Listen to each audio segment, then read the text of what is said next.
दार्जिलिंग जिला सांसद राजू बिष्ट ने पंचायत चुनाव को लेकर आज अपने सहयोगी दलों के नेताओं के साथ सर्किट हाउस में राज्यपाल सीवी आनंद बोस से मुलाकात की है। इस दौरान पहाड़ पर पंचायत चुनाव की स्थिति को लेकर राज्यपाल और सांसद के बीच चर्चा हुई। इसके बाद सांसद ने पंचायत चुनाव को लेकर राज्यपाल के समक्ष कुछ मांगे रखी।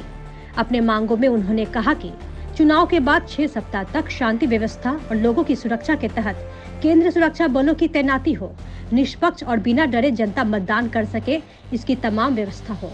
मतदान के हर दिन बूथ पर केंद्रीय वाहिनी की तैनाती हो।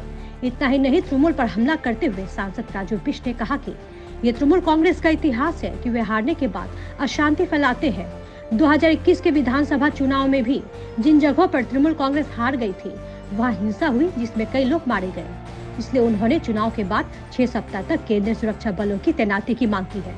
इसके अलावा सांसद ने पहाड़ पर पंचायत चुनाव के मद्देनजर उनके सहयोगी दलों के उम्मीदवारों को डराने धमकाने के साथ ही भ्रष्टाचार के रुपयों से खरीदने की कोशिश करने का आरोप भी लगाया है।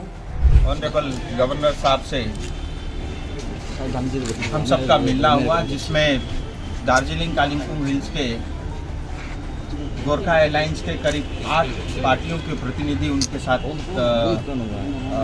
बैठना हुआ। हमारा गवर्नर साहब के साथ मिलने का मुख्य विषय पंचायत चुनाव को लेकर के था।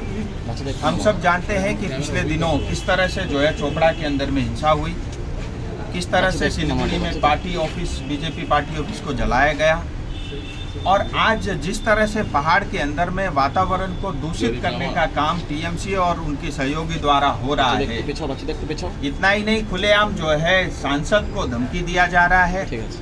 हमारे जो अलायंस पार्टी के जो कैंडिडेट है उनको धमकाया जा रहा है, उनको पैसे का लालच दिया जा रहा है, जो पैसा भ्रष्टाचार से उनके पास है, और नॉमिनेशन जो है वापस करने के लिए जिस तरह की जो है प्रेशर उनके ऊपर बनाया, और आज जो है जिस तरह से खुलेआम पब्लिक को धमकाया जा रहा है कि अगर आप वोट देने जाओगे तो सड़क का पैसा आपको देना पड़ेगा, अगर आप वोट देने जाओगे इसका खामियाजा आपको चुकाना पड़ेगा। इसका मतलब अब पश्चिम बंगाल में लोकतंत्र बचा ही नहीं है, यानी जनता घर से निकल करके वोट कर नहीं सकती, ऐसी स्थिति टीएमसी ने बनाई है।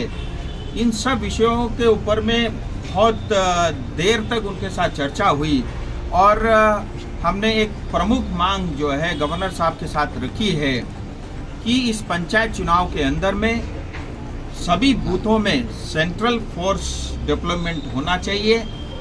और उसके अलावा जो एक और विषय जो सबसे महत्वपूर्ण विषय था, हमने उनसे ये निवेदन किया है कि जो सेंट्रल फोर्स डेवलपमेंट होगा वो चुनाव होने के 6 सप्ताह तक वहीं पे रहे, क्योंकि जो हिंसा होती है 2021 में भी हमने देखा, चुनाव होने के बाद जहाँ जहाँ टीएमसी हारती है वहाँ जो है ज़्यादा वायलेंस होता है।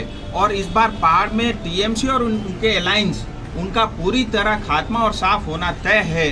तो हमें ये एक डर और भय है। हम जनता को सुरक्षित वातावरण और सुरक्षा देना चाहते हैं। हम चाहते हैं फ्री एंड फेयर इलेक्शन हो, जिससे जनता घर से निकल करके अपना मत का उपयोग करे और सही उम्मीदवार का चुनाव हो, जिससे वो गांव-गांव में विकास करे।